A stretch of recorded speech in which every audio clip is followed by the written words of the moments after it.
you know I suffer. Ooh, baby, can you hear me cry? Ben Cohen, everybody! Ben Cohen! Good afternoon now. That is embarrassing watching that. I can't believe I've actually done that. Oh, Is it embarrassing? Yeah, absolutely. Yeah, I'd say it was. Yeah, a little bit. I actually remember going into wardrobe and they said, you've got a choice of wearing this bolero jacket that looked like one of my kids. I said, I ain't wearing that. What's the option? I said, there's no option. I think I've got to go shirtless. And they said, you must have known they were going to get you to get your top off, though, didn't you? Yeah, I think at some point. And if you're going to do it, that's the dance to do it. Oh, it looked And there were so many fantastic. complaints before that about too many open shirts and stuff. Oh, was so there? Yeah, it was definitely the right thing, the right dance to do. I tell you what, Pete's jealous. Look at him. I'm fuming. He was twitching his pecs earlier on, but I mean, no competition. I'm sorry. Remote control. Now, your training regime, because, you know, a lot of people don't realise that when you're an athlete, you know, it's 24 hours a day you've got to be disciplined. It's not just when you're on TV. You've got to go home, you've got to watch what you eat, your training regime. What is your training regime? When we played, we trained every day and 2 or 3 times a day. And you have to, obviously, rugby being a physical sport, you have to be in the gym quite a lot and bulk up on your muscle mass. And but rest is an important part of that too. But my struggle was post-rugby. You know, when I retired, you know, that I ate like a rugby player, and you know, I'd eat about 30 chickens a day, and all the carbs that go with it. And so actually, I had to sort of discipline myself with my diet. But I train every day. I generally do circuits or sort of long runs, but generally it's short impact, and I don't have to be in the gym too long. So, but my diet was the biggest part of what I had to concentrate on and sort of eliminate the carbs. But all boring stuff, really. Yeah. The transformation of going from that environment, a rugby environment, and that very disciplined training environment, into Strictly, my God. I mean, it was a different world. I mean, you've done brilliantly well. I mean, you were out last week, but I mean... Poor Christina. Poor Christina. I do that with Jennifer every night.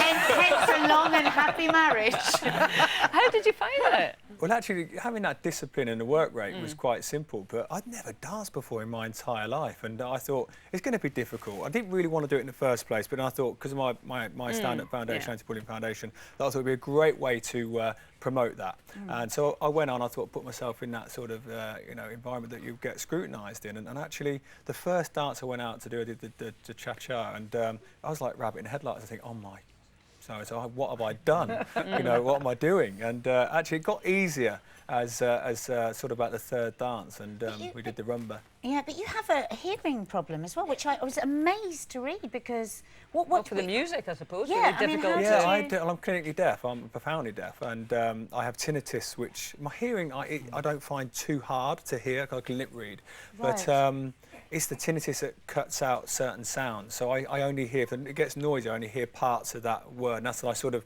link it all together when when I lip read. But what do you do?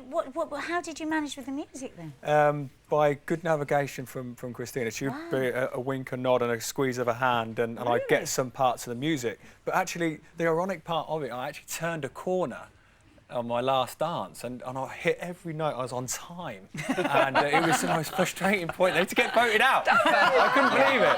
But I'd actually danced to music for the first time. It's really frustrating. Wow. So, but other than that, I had a great time. I really enjoyed it. But you were saying that, you know, your reason, or one of your main reasons for doing it, was to bring some profile to your bullying foundation. Well, tell us what that's about. I mean, it was spurred on by a very tragic event in your own life when you lost your dad, when you went out to defend somebody.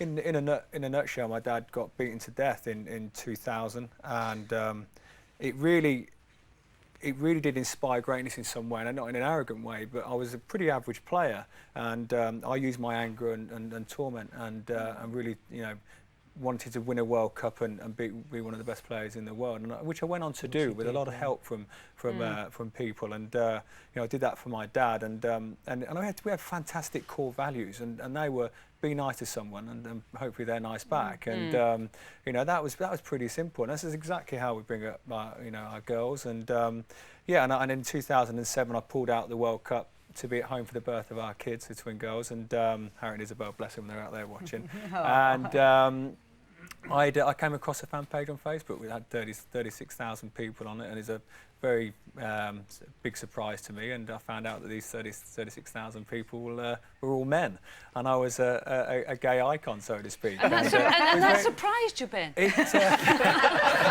actually, it did then. That surprises me. Yeah. And, but actually, a lot of when I looked at it and started reading the emails, because I took over the fan page, and actually it was quite interesting because a lot of the stories are very similar to my own. That I'm straight, but they were getting bullied because they're perceived to be different, and they were suffering at the hands of other people. And it happened to me. It had a devastating effect on my family. What happened to my dad, to my mum, and it's, you know, and a murder trial, and the impact it had on us. So I started to break down stereotypes and bridge that gap between gay and straight.